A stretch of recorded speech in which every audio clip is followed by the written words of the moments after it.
আসসালামু আলাইকুম প্রিয় চাকরি প্রত্যাশী ও শিক্ষার্থীরা, আজ আপনাদের সামনে দেখাবো কোন সংখ্যা 10% সমান কত। এটি কত সহজে লেখা যায় তার কৌশল।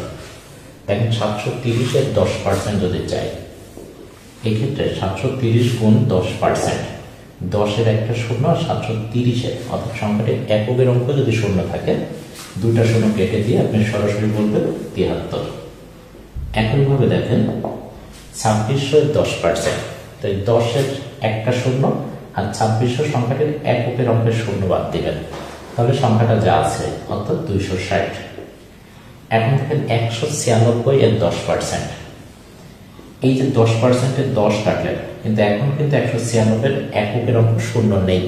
এক্ষেত্রে আপনাদের দায়িত্ব হবে এই সম্পূর্ণ সংখ্যাটি লিখবেন, অর্থাৎ 196, এবং তার এককের অঙ্কের আগে দশমিক বসাই দিবেন।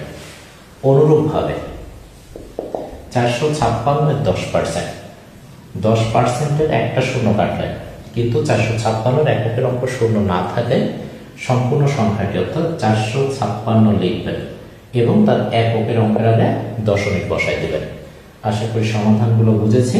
তাহলে আপনাদের দায়িত্ব থাকবে অবশ্যই কমেন্ট করে জানিয়ে দিবেন এই দুটির 10% সমান কত।